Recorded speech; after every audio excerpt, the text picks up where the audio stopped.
Doctor Khalid Randhawa आज एक नए सेशन के साथ आपकी खिदमत में हाजिर। तो अज असा जड़े ना एक काजमी चौक वाली साइड ते खूह ते गए खड़े जिथा एक मांझ का मसला है सरन ते शरनेल जेको आते रहे ने सरैकी जबानी शरनेल को आदन ते शरनेल का मकसद ये होंगे कि भी जो जानवर जड़ा ना वो टूर नहीं सकता पिछलियां लत्तां तो पिछलियां लत्तां के पट्ठे जड़े ने उन्हें छकीज बनन ते वो हिक जात हो तो बई जात जड़े घिन के वजन उन्हें किते भी मुश्किल होंगे है तो जानवर किते भी बहुत ज़्यादा मुश्किल थी वेंदी है। ते ਉਹ ਜਿਹੜਾ ਨਾ ਉਹਨੂੰ ਅੱਜ ਕੱਲ੍ਹ ਉਹਦਾ ਇਲਾਜ ਹੈ। ਪਹਿਲੇ ਤੇ ਲੋਕਾਂ ਦੇ ਕਿਆਸ ਰਾਈਆਂ ਆਉਂਦੀਆਂ ਨੇ ਵੀ ਇਹਦਾ ਇਲਾਜ ਕੋਈ ਨਹੀਂ। ਕੁਝ ਲੋਕ ਆਦੇ ਆਉਂਦੇ ਹਨ ਕਿ ਵੀ ਇਹ ਜਿਹੜੇ ਨਾ ਜਾਨਵਰ ਇਹ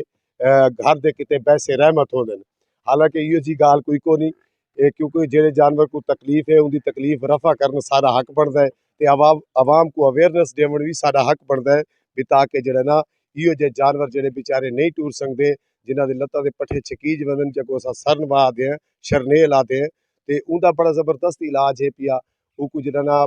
अंदरली साइड तो हवाने वाली साइड अंदरली साइड तो लत्त जी लत्त का मसला हो पिया उनकी लत्त की अंदरली साइड एक पट्ठा होंगे है तो उनका छोटा जहा ऑपरेशन थी वो अस अज तक करके देखेसूँ ताकि जेडे मेरी आवाज़ सुनते पैन वो भी ये चीज़ को नोट कर गए ताकि इनका इलाज अपने इलाके के जितने लोग हिन पे या कोई जानवर वगैरह जोड़े उन्होंने शरनेल के नाल कोई मसले का शिकार इन पे तो वो अपने करीबी डॉक्टर को सदवा के ते उनका जो ना ऑपरेशन करवा के करो ताकि वो जो ना जानवर भी बेचारा आसानी के नाल टुर सके खावन पीवन किते या उन्होंने कोई एक जहाँ तो खोल के बई जहाँ तो घिन वजन जो ना वो जानवर किते ही बड़ा मुश्किल होता है तो फार्मर किते ही बड़ा मुश्किल थी वेंदे। वैसे भी जो अस जानवर रखे होंगे वो सारी जिम्मेदारी होंगी है कि असा उन्होंने केयर करनी है। तो ये जानवर जोड़े अपना शरनेल वाले होंगे ये बेचारे बड़े मुसीबत फस वेंदे वो सुकड़े शुरू थी वेंदे ते वो घाह भी पूरा नहीं खा सकते ते टुरन किते उन्हें किते मसला बन वेंदा है बावण का उठीजण का। तो ये सामने एक मंझ खड़ी है इंदियां दूहें लत्तां को शरनेल है पई तो वो अस असा जो ना इंदा ऑपरेशन करें ऑपरेशन करके ताकू दिखेने पहले तुसा ये देख गिनसो कि ये टूर नहीं सकती ये देखो ये लत्त फस गई है ये लत्त फस गई असा इंदा ऑपरेशन करेसू वो तक दिखेसू वला जो ऑपरेशन तो बाद तक टोर के दिखेसू तो इंशाअल्लाह अजीज़ है बिल्कुल इवें जिमें कहते ना चंद मिनटा के बाद ये इंशाअल्लाह ठीक थी वैसी और इनकी तकलीफ रफा थी वैसी वधी रह वेंदी है कोई झटका नहीं करे।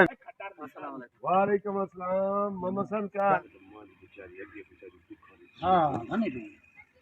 शैतान जानवर लोकीन लाड़ो ठीक हो गया जगह जी है ना जी वो सोन हो जाए जानवर नु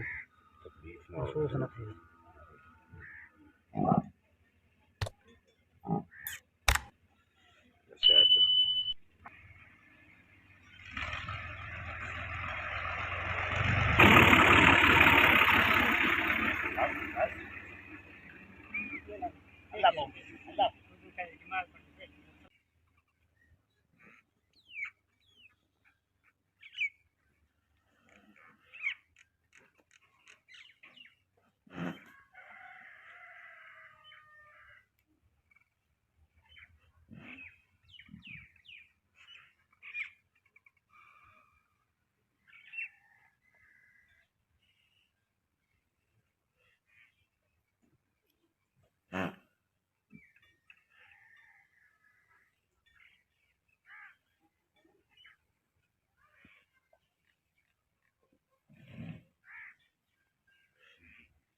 हाँ ठीक है जी देख गिनो भाई सही हूँ इन्हें जो ना लत्त का एक साइड का ऑपरेशन कर दिता है तो ये माशाल्लाह बेहतरीन हूँ टुरदी पी है पहले तक टुरदी हुई दिखाई सी तो हूँ लेकिन इनका ऑपरेशन ठीक है तो अल्लाह के फजलो करम नाल बिल्कुल हूँ फिर थी वैसी लेकिन माई की शक्ल लेकिन कितनी कमज़ोर थी गई ई बीमारी की वजह को तो लिहाजा सुस्ती न की करो ये जेड़े टाइम इतने जानवर को कोई शरनेल का या सरन का कोई मसला होता है तो वो अपने करीबी डॉक्टर को जो ना उनका छोटा जहा ऑपरेशन होता है करवा की करो तो ई गाल ते ना खड़े रह गया करो कि ये जनाब जो जानवर है ये बड़ा कीमती है तो ये सारे घर